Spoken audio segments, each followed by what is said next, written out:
Alan Greer, but they give him absolutely nothing to do. Well, okay, one, David Alan Greer in real life is only 9 years older than Jamie Foxx. I didn't know that. Yes. Holy shit. Wow, Jamie Foxx clearly takes very good care of himself.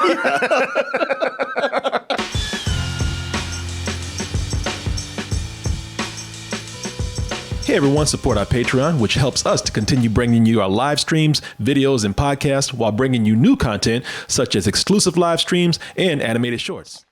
But now, Martin, we're going to go ahead and move on to the rest of the spiel of this show. All righty. We're going to get through the bullshit. You want to telegraph that right off the bat. Well, listen, he's not here. He can be coy about it. Corey can be coy. I'm not coy. I'm blunt. I know. All right. I know why you're, because the chat, they're here to hear us talk about Jamie Foxx's new Netflix sitcom series. Oh, has everybody not watched it? It's in the top 5. Isn't it like, I saw it was number 1 at one point. Probably so. Yeah. Because it's something new. Yeah, exactly. It's a curiosity. Mm-hmm. It is. It's like, how bad is this show actually? It's like, you have no idea. Mm-hmm. We'll go into it. I'm not going to play my hand too much. I played a lot of it. I played about like 95%. But you know what? I want to start this off by actually being nice. I want to be nice because I want to talk about the career of one Jamie Foxx and what he's done. Which with this show makes me go, I completely don't understand his career. I think for a long time it's been weird because I look at Jamie Foxx as a Renaissance man, where he is an actor, an Academy Award-winning actor, nominated actor. Yep. I mean, he won his Academy Award for Ray, but he's one of my favorite action throws of all time, Collateral. Sure. Which he was absolutely amazing in. He's a singer and songwriter. He's a musician. Yep. He's a stand-up comedian. Yep. He's a skit comedian. Yep. You know. Yep.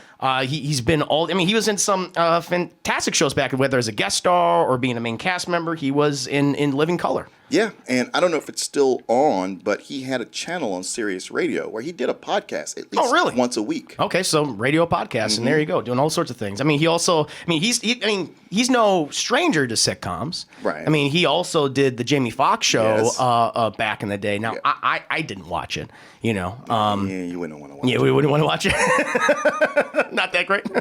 Although you might want to watch it now. Yeah, just to compare. Yeah. Okay, interesting. Well, he apparently he was a fan of that show. He misses those good old days of him doing sketch comedy and improv and things. He's like, I want to do like a movie. I want to do a big production at this point. I want to keep it simple. I mean, it's almost as if when he did the Jamie Foxx show, for him, that was the height of his creative zenith. He was like, yeah, this is where now I'm in the place. Yeah. Oh, I got canceled. Well, I guess I'll do these other things.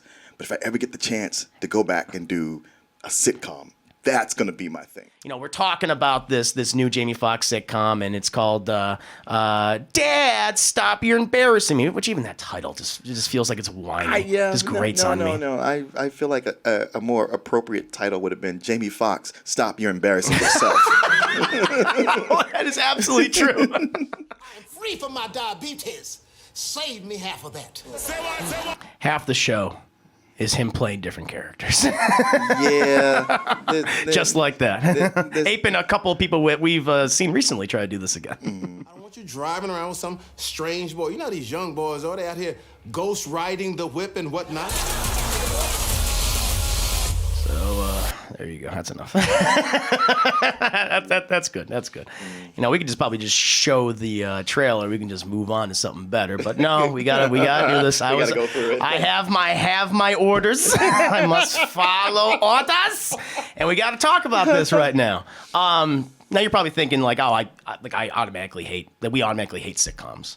Like, you know, there's plenty of sitcoms I love. Mm-hmm. Yeah, exactly. And I lots. I want to hear about some of yours. I want to briefly just talk about some of mine because, you know, I think we both grew up. I think most people grew up with sitcoms when they were kids. And I mean, maybe not these new kids because they don't watch network TV much. That's true. No, they're forcing network TV-esque shows on these streaming services. But like, I grew up with stuff like Everybody Loves Raymond. Yeah. Like that was a big one for me. You know, that you know, that dysfunctional middle class family in New York. I mean, that's kind of my life. Yeah. So it really appealed to me. Other things, which you know is a classic now, but Seinfeld, of course, Yeah, which yeah. dealing with despicable people who you actually like seeing get hurt and get into trouble because they absolutely deserve it. So I've been a fan of sitcoms for quite some time. Even some more recent stuff, like things from the 2000s, like The Office and Parks and Rec. Like I still really like those. Those Sure. feel like evolutions Or of sitcoms. the child of Seinfeld, It's Always Sunny in Philadelphia. Yes, very much so, which is still going. They got a room full of not comedy writers, but gag writers. Yeah. And it's a random plot. And the show it seems to be most trying to be like is Martin. Oh, it definitely feels like Martin.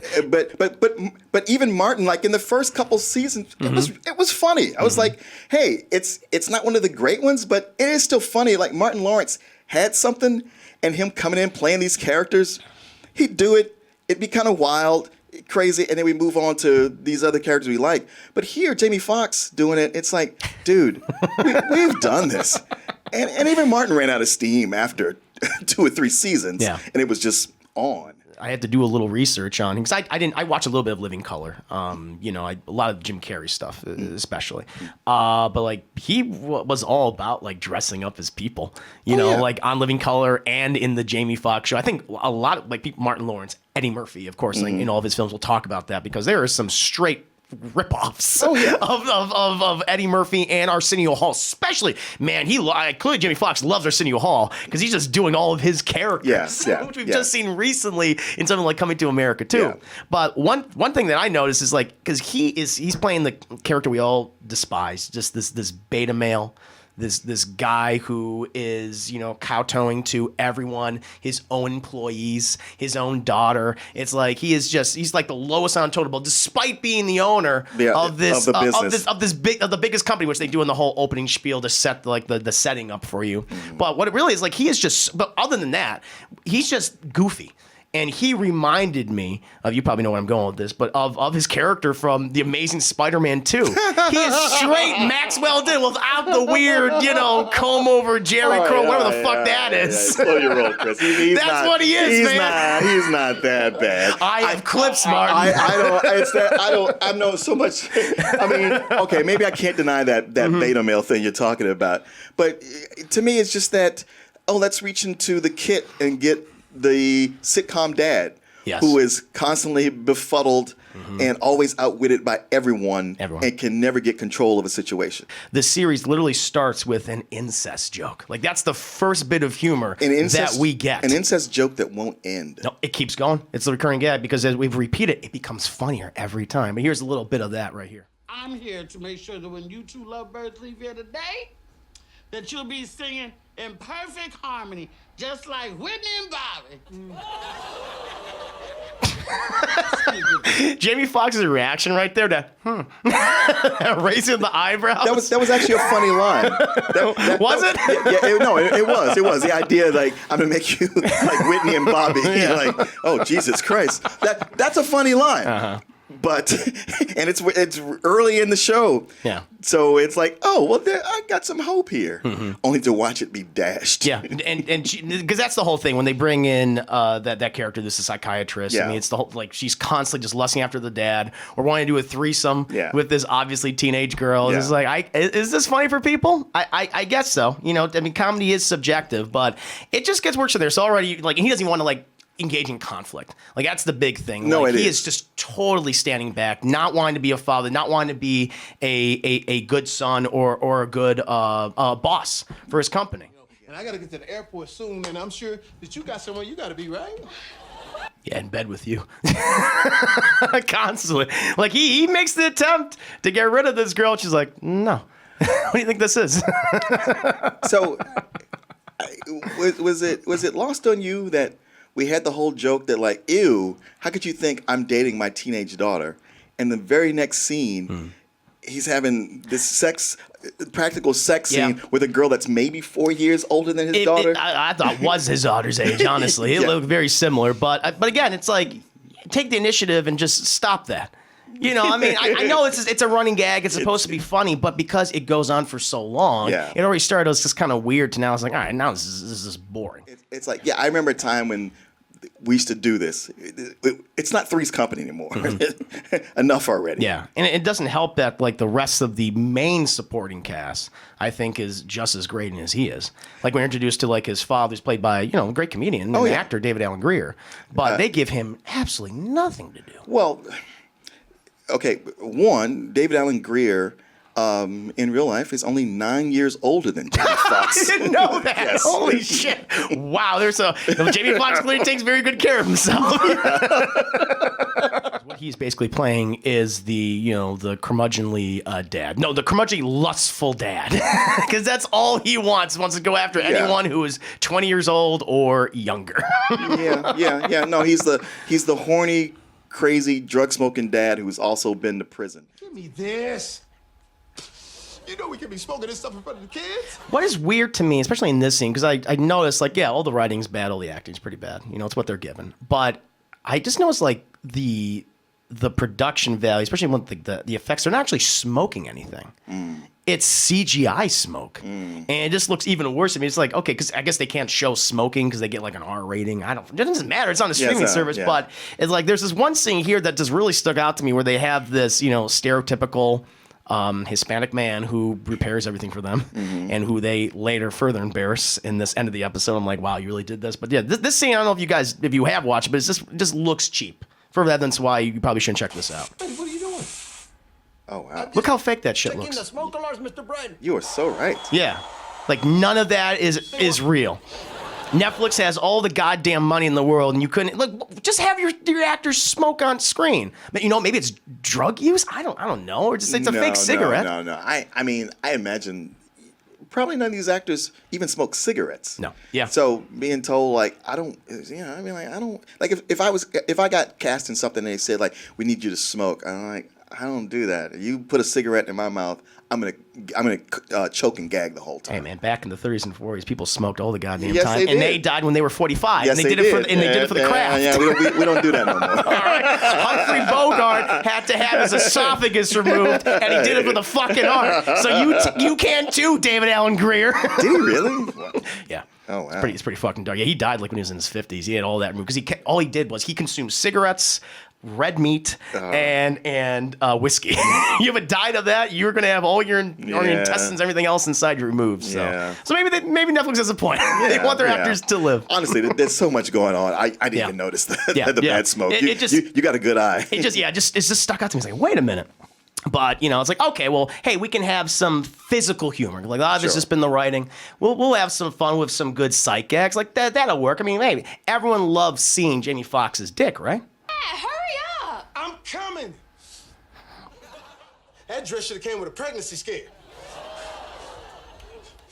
I love they always have like the fake. This is the thing that's bothered me for a lot of shows. But like the actor who's obviously on a piece of technology that they're not really using, just pretend you're on it.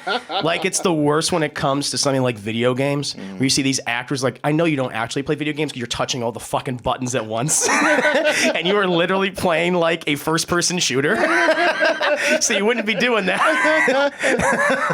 Or like a golf game. It's like, that's not how it works. But yeah, you have the daughter doing that, and then Jamie Foxx continuing to show is like, when it comes to physical comedy, it's not his thing. Don't film me. Don't film me. Sash, huh? I'm gonna put this on my TikTok. Yep, hitting the balls. That's what happens throughout this show. Him getting hit in the balls, him falling over, his family members falling over. That's really what it is. So not even good. Like I'm not even a big fan of physical humor. Like it's not like the Jackass guys. Like they did it, and we can't match that. Sure.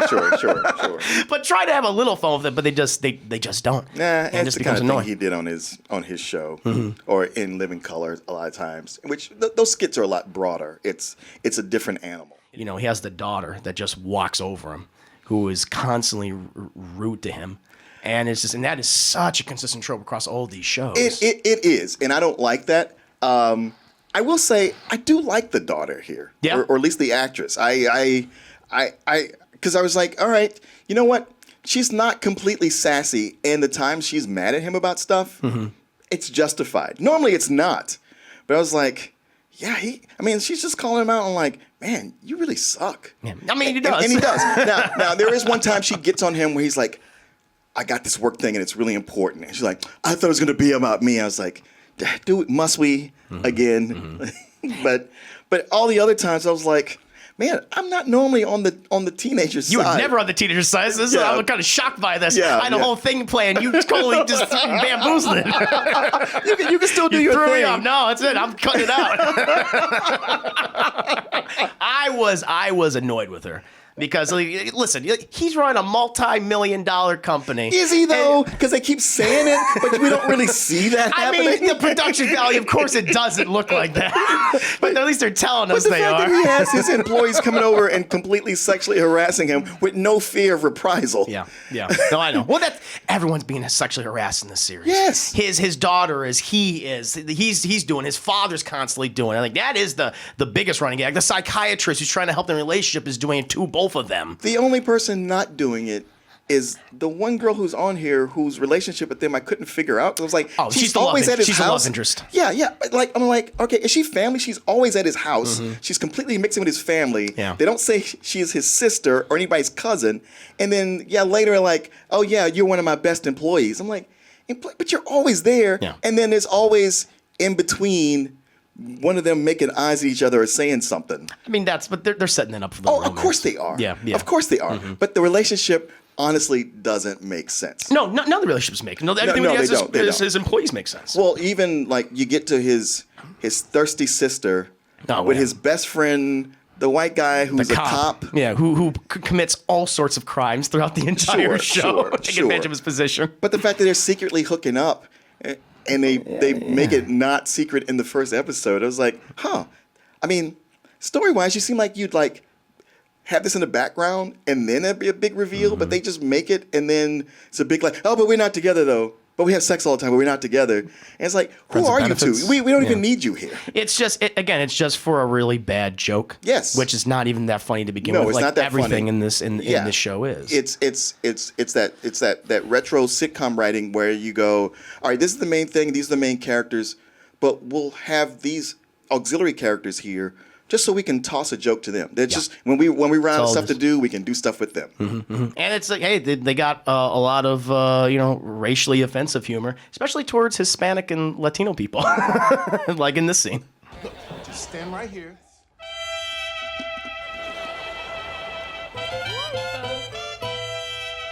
Like got his friend the handyman that dressed up as a mariachi guitarist.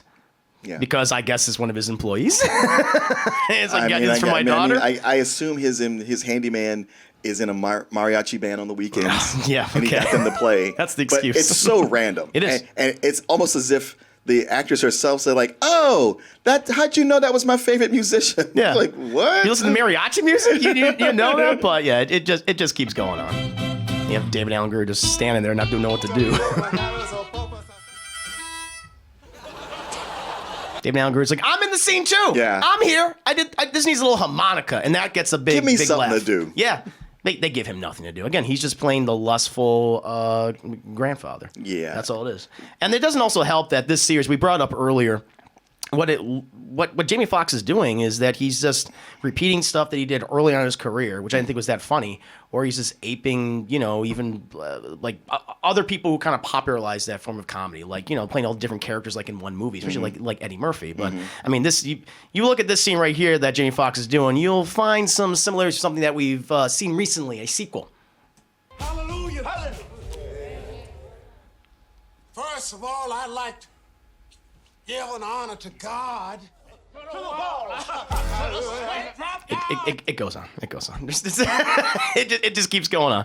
And to make a comparison, clearly Jamie Foxx is a huge fan of Arsenio Hall, and we saw this recently. I want you and that young man to tie that knot. I'm gonna pray for you. And I want you to hold on to God's unchanging hand, because he helped Joshua fight the battle of Jericho. She's like, this is even fucking funny. It's not funny now. It's not funny back then. It was funny back then. No, fair enough.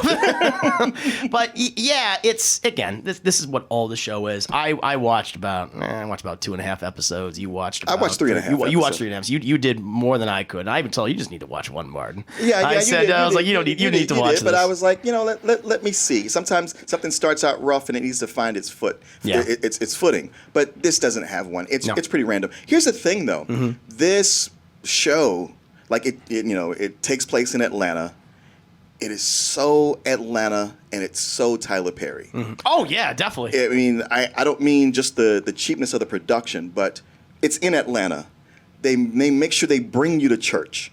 You have the old man who says crazy stuff and is a lot of it sexually inappropriate, and you got the guy, your main guy, playing different characters. It's almost as if, hey, Atlanta loves Tyler Perry. All we got to do is just make sure we hit those specific elements, and they're gonna love it. There's no consistent writing. No, They're focusing no. on this type of humor where it's just easy to write, where we'll just rely on. Well, you know what? We're going to rely on the laugh track. That's what this is. Yes. It's that kind of show. Like we barely have a story. We have very thinly written characters. Nothing they say is particularly funny. Most of it is either it's offensive or just grating or annoying.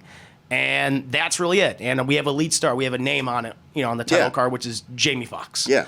And that's not enough to do it. Again, we go back to the original point. Like Jamie Foxx, I consider him, he's a Renaissance man. He's a talented guy, Oscar award-winning actor, musician. And this shit that he's doing right now, I have no idea why. The only thing I can imagine is this: Netflix offered him a lot of money. It was quick to make, and that's it. And he got to have maybe some of his friends, maybe someone like David Allen Greer in it. But other than that, yeah, and Corey's favorite celebrity, Ari Spears, was in that. I thought that was him. Yeah. Let me go ahead. And he was in the background, right? Yeah. He was like his hype man. Hold on, let me get to that. People don't know. Oh yeah. Is it Aries or Aries? Yeah, Ari Spears. Yeah, Aries there you go. Here he is.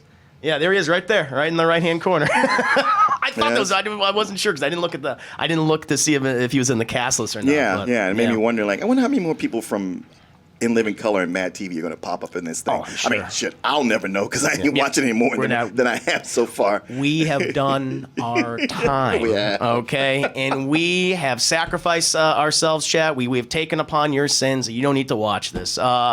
I'll go. I mean, we kind of did our final thoughts. I mean, I'll give my rating. There's nothing of redeeming value here, really. There's infinitely better sitcoms out there right now that are being made or available on the network TV or streaming services. And there's just better stuff. You don't need to see this. This is